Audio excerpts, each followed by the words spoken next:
ازيكم يا شباب، معاكم عبد الرحمن ربيع. فيديو جديد وصلى الله على الحبيب. جاي لكم النهارده باقوى تمرينة البايسبس وتمرينة الترايسبس. هنبدا اول حاجه بتمرينة البايسبس بالكابل بالشكل ده. نبدا بالكابل ايد واحده، يركز معاك على تمرينة الدراع. بعد كده نلعب تمرينة الدراع بالبار.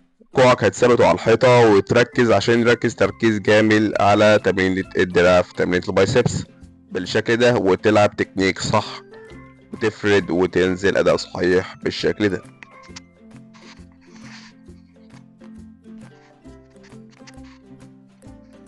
بعد كده احنا هنزود ونلعب نفس الشكل بالأداء ده.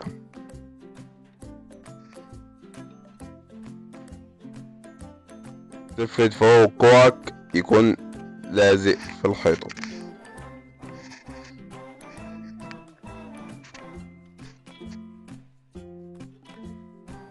بعد كده احنا هنخش تمرينة السايد. نلعب دلوقتي بالشكل ده.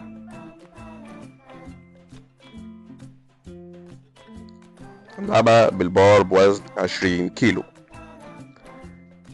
اهم حاجة وانت بتلعب متلعبهاش لفوق قوي، تلعب نص عشان تركز معاك على عضلة الساعد.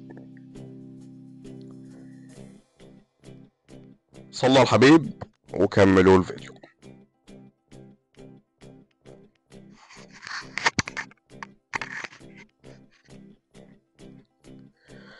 بعد كده نلعب تمرينة التكوير.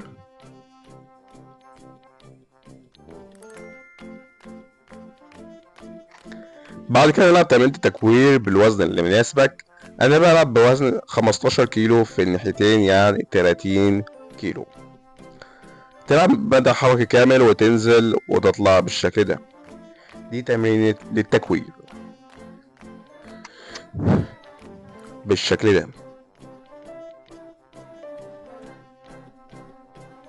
متنسوش صلوا على الحبيب وكملوا الفيديو.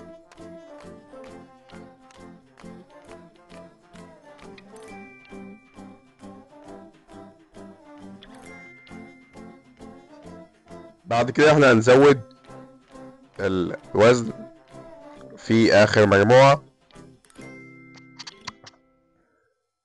دول 40 كيلو بالبار، يعني 50 كيلو.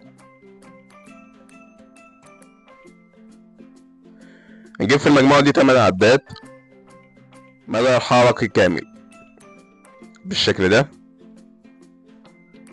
اهم حاجة وانت بتلعب ما تلعبش بوزن نص عدة عشان هتركز معاك اداء حركي ضعيف جدا. بعد كده نخش في اول شكل في تمرينة الترايسبس.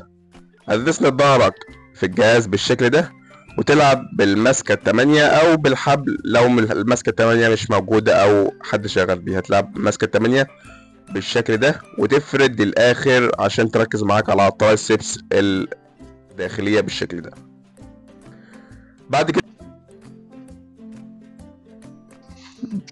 بعد كده هنلعب تمرينة الترايسبس بالشكل ده عشان تركز معاك على الترايسبس الخارجية بالشكل ده.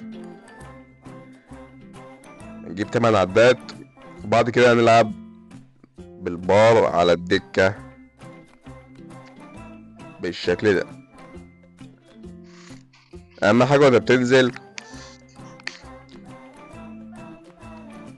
تطلع مدى حركي كامل وتنزل تاني. نجيب في التمرينة دي 3 مجاميع، كل مجموعة من 10 ل 12 عدة. وانت بتنزل على جبهتك بتركز اكتر والاداء بتبقى اقوى وتركيز صحيح. المجموعة دي المجموعة دي اخر مجموعة انا زودت فيها. اخر مجموعة ليك تتزودها انت، مثلا اخر عدة ليك اخر مجموعة تزود 2.5 او 5 على حسب الوزن بتاعك. هنجيب في المجموعة الاخيرة 10 عدات. لو تجيب 12 عدة تجيب حد يقف معاك علشان يأمن، عشان آخر عدة تلاقي دراعك شد معاك بالشكل ده. دي كان آخر مجموعة، بس دي كانت دروب ست. دروب ست ازاي؟ يعني هنجيب على قد ما نقدر حوالي 12 عدة، بعد كده نشيل الوزن بالشكل ده زي ما انتم شايفين. نشيل 5، ايوه بالشكل ده، ونقوم شايلين التانية بالشكل ده، ونلعب تكرار عدات.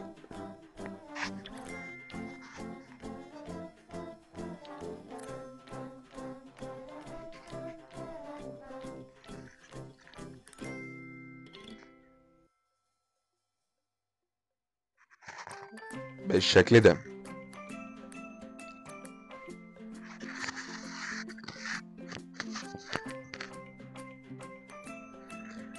نجيب في التمرينة دي الدروب ست، تبقى ضخ الدم جامد في الدراع، فعشان كده انت لازم تجيب على قد ما تقدر. بعد ما احنا خلصنا في تمرينة الدراع، تمرينة الثلاثية، هتخش اخر حاجة في تمرينة الدراع البايسبس واقف عشان نشد معاك وضخ الدم في الدراع. انا كده خلصت الفيديو بتاعي. لو الفيديو عجبك